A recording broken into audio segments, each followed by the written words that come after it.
Uh, yeah, one more of those.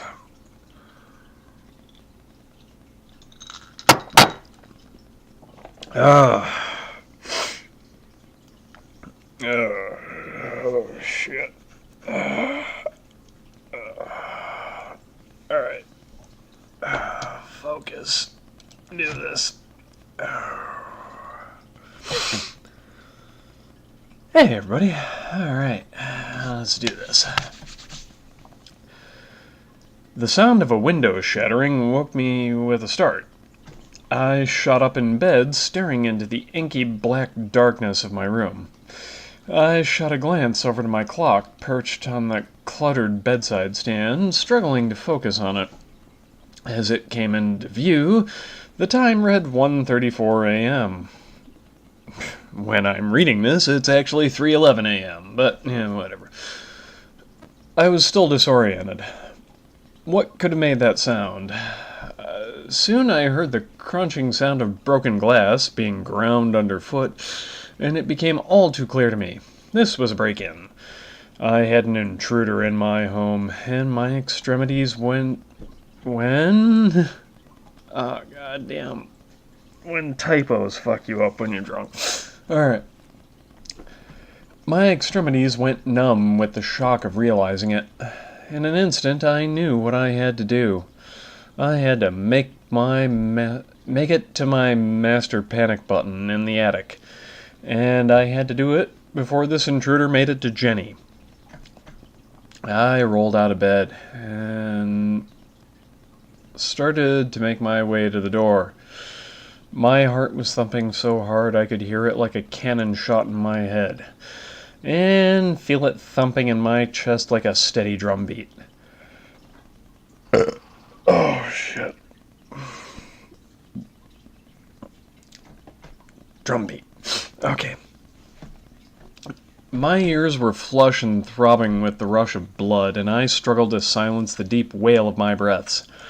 I headed to my bedroom door to make it to the hallway and head up the attic stairs.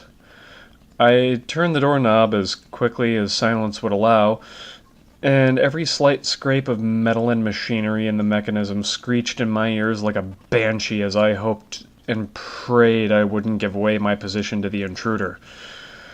The crunching and grinding of the glass diminished as the intruder moved away from the debris pile on the floor and began to explore the living room.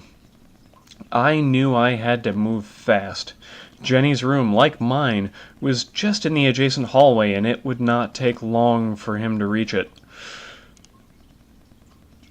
Did I fuck up the wording on that? Oh man, I must have. I'm gonna change it one of these days. Okay.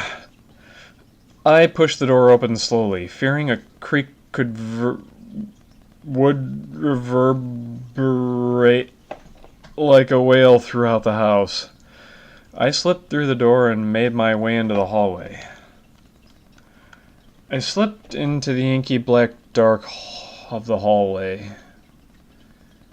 Inky, maybe omnipresent void of darkness that was the hallway. It's too late now. My ears were ringing from the blood flow, and the air felt like a static haze assaulted my skin. The hall was bisected by an entrance from the living room, and in a brief gaze I could see the jagged edges of broken glass from the window. Jenny's room was at the south end of the hall. My room and the attic stairs were to the north. As quickly and quietly as I could, I stepped over to the north end of the hall. It should just be my end of the hall since he's already on the north. I swore with every step the whole house would creak. But I had a singular mission now. Even if I gave away my movements to him, I had to get to that panic button and keep him from seeing Jenny. As I heard my steps, I could hear his bumbling about the living room, slowly making his way to the hallway. I stepped over to the end of the hallway, reached up and pulled down on the drawstring for the attic stairs. As I pulled them down, I supported their descent with my hands, trying desperately to keep them from making too much noise. Soon they were down, and I could climb up. Everything had slowed to the pace of a crawl for me. My pulse racing and my chest thumping. I started to walk up the stairs as they creaked ever so slightly and the sweat pooled on my forehead and at my temples. As I began to lose sight of the lower level, a darkness slid into the hallway and started to head south. The intruder was headed toward Jenny's room. I had little time now. I walked as quickly as I could toward the panic button. Things happened in a surreal slowness. I could hear the distant fiddling with doorknobs. He was at Jenny's room. I had to get to the button. I strode over now toward the button with little in the way of regard for the creaking and thumps of my steps. A door below creaked open.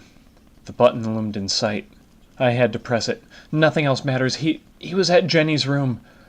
This was my last chance. I heard a voice from below.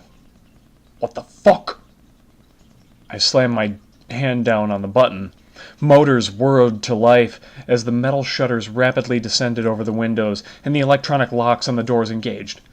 Shit! Shit! He got to her room, but I still got things safely locked down before he could fully take in her restraints and gag. I could hear his running footsteps below and slamming on the front door in a futile attempt to escape. I grabbed my shotgun and handcuffs. I was so tired of Jenny at this point. Daddy had a new toy in the house, and it was time to play. I can stop recording?